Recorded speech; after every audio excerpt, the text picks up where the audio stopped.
YouTube, welcome back to Erin with a Hobby.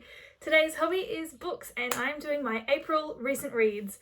So some of these are from actually the end of March into all of April, but I am actually quite happy with the amount that I have read. Sorry if it's a bit weird lighting, it's really overcast and raining here today. Have read quite a few books that I'm happy to talk about and my pile is falling over. Ignore that. But yeah, without further ado, let's get into the books I've read recently. First up is a manga that I have recently been reading the physical for, and that is That Time I Was Reincarnated as a Slime, and I read volumes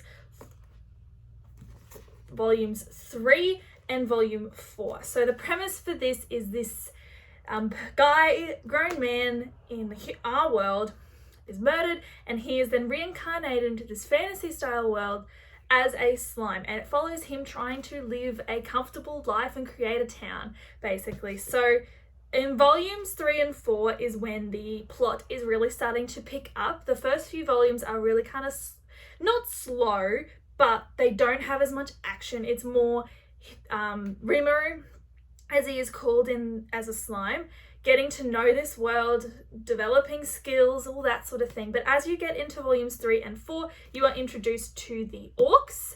No, not the orc. Yes, orcs. I forgot. I get the ogre and orc mixed up, but these ones are, no, they're ogres, because the orcs are you get introduced to the ogres, which are these two characters, and then also these two, and then these two, and then there's two more. So there's 6 ogres you get introduced to. So things are just sort of starting to happen a bit more, and I love it. I love where it's going. I can't wait to get to the physical copy again as it gets closer to the more recent releases. And also, these 2 volumes also include the novel style written at the back that follows Veldora's point of view. So I'm looking forward again to reading more of it and continuing to immerse myself in these reads. The next one that I read is another one of the Twisted Tale Disney stories, which is a series of books written by several different authors that follow what if Disney stories. And the one that I read was Unbirthday by Liz Braswell. Now this book is a what if for Alice in Wonderland, and it is what if Wonderland was in peril and Alice was running really, really late. Now, this was not my favourite of them. Like, I don't mind Alice in Wonderland, but it is not my favourite of the Disney tales. Like, because obviously based on the poems that the original movie is based on, it's a really fantastical, anything can sort of happen. But I did like it as it got to the end. I think the reason I found it a bit slower was because I'm not 100% sure, but it was like not jumping all over the place. I can't really put it into words. Just, it wasn't sitting with me as much as I liked. Maybe it's because the typical story style that normal novels follow, it wasn't present, because obviously it's set in Wonderland where nothing makes sense and everything is backwards.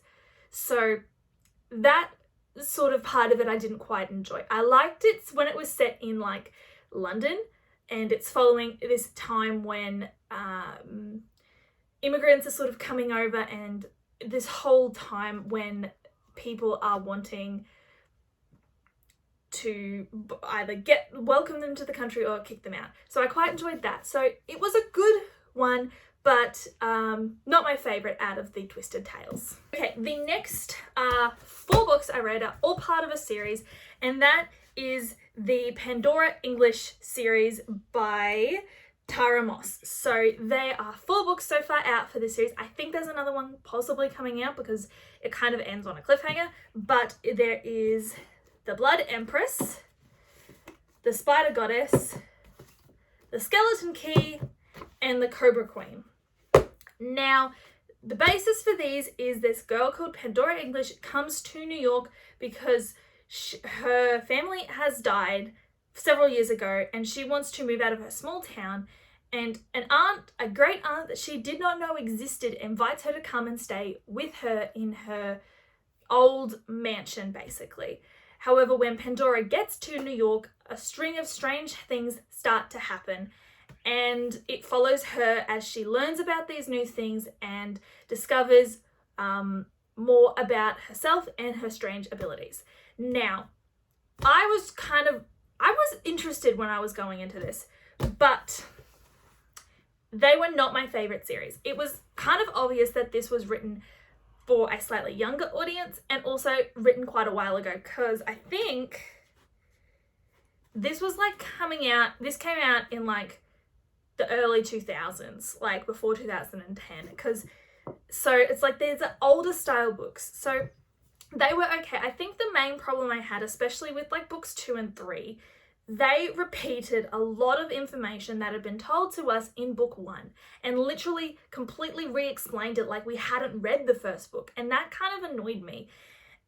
One thing I did like is in each book you're following a different bad guy, obviously, that they make it historically based almost. Like, because the first one is the Blood Countess,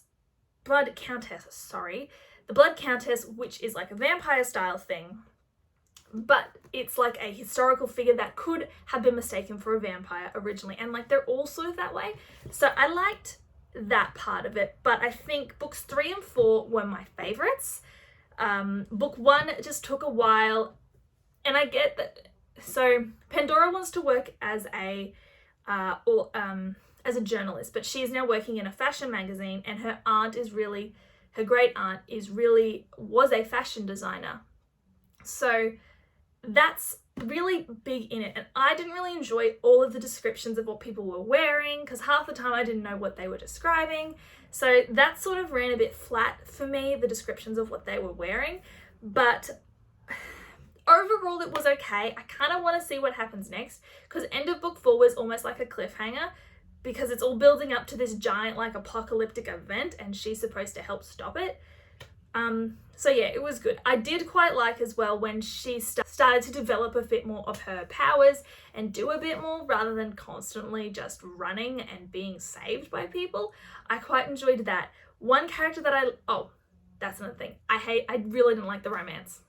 The romance in like the first book and the second book were like meh. Like I was over those. I could not get my head wrapped around it, because like there's this character that's introduced who is a ghost, who is supposed to be her ghost guide, that she starts to have feelings for, but then it's like, I can't be with you because you're obviously a ghost. But then she's treating it like she's cheating on him when she's not with him.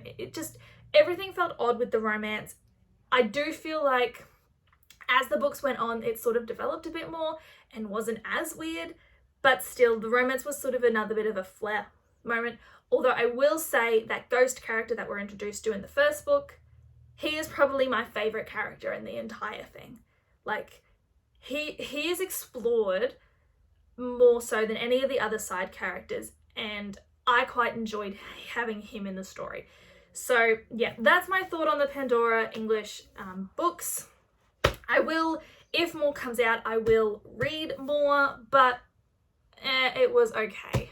Was not my favorite read, but it wasn't horrible either. They're all about like that 3-star middle of the road sort of books. And the last book I read, I absolutely loved. I loved being back, but in this author's writing style, it was amazing. And that is Daughter of the Deep by Rick Riordan. So I love Rick Riordan. He is an amazing author. I have pretty much all of his works except for like the small books, like the Greek gods stuff that links with Percy Jackson, and I also don't have the Kane Chronicles, but I would love to get them and I would love to reread them. So I actually did a reading vlog where I read Daughter of the Deep because I was so excited to read it. I'm not sure if it's up on the channel yet. If it is, I will include it linked down below. If it's not, hit that subscribe button so you can see all of my in-depth thoughts of what I thought of the book and my thoughts while I was reading it. So Daughter of the Deep is a spin-off sequel sort of thing to 20,000 Leagues Under the Sea by Jules Verne, and it is following the main character who is she doesn't know that she is a descendant of Captain Nemo, and she goes to this school where they are training to be marine biologists, all those ocean stuff, sort of ocean careers, that's the word. But they don't know that they're in a Cold War with Land Institute, who is like their rival. and it's like a race against time to find this hidden submarine and all the hidden technology that Nemo had kept hidden from the world. I loved this book. I go into a lot of depth of my thoughts and why I enjoy it. I think I did anyway, in the reading vlog. I absolutely loved every second of it. It was such a quick, easy read. I enjoyed pretty much every step of the way. And like I said in the vlog, I kind of want to read 20,000 Leagues Under the Sea now. I hadn't wanted to read it. And you don't need to have read it to read this book, because it is like a separate entity, but it is almost based on what happened in the books. So I quite enjoyed it, and it sort of filled my Rick Riordan gap in my heart, because I am waiting for the Percy Jackson series that is coming out on Disney, but obviously that's going to be a while, so I was very happy to get to this, and I will likely reread Percy Jackson at some point. So those are all the books that I read during April. I had a pretty good reading month, I think, except for the books that I didn't quite enjoy, but they were still okay reads. And again, that's just my opinion. If you read them and loved them, that's totally fine. I just picked them up at a secondhand store and I wanted to give them a go. And it got them off my TBR, so I was really happy about that. If you enjoyed the video, hit that like button. Also, if you want to stay up to date with some of the books that I am reading in a bit more current time, you can follow me on Instagram at Erin_booklover. I will include the link to that down in the description. And if you would like to see more videos by me about all my different hobbies, whether that be books, cosplay, toys, any of that, then hit that subscribe button so you can keep up to date with the videos. Also, comment down below, what are you currently reading? I am currently reading Fool's Errand by Robin Hobb and loving it again. But yeah, I hope everyone has a lovely day and continues to live well. Bye guys.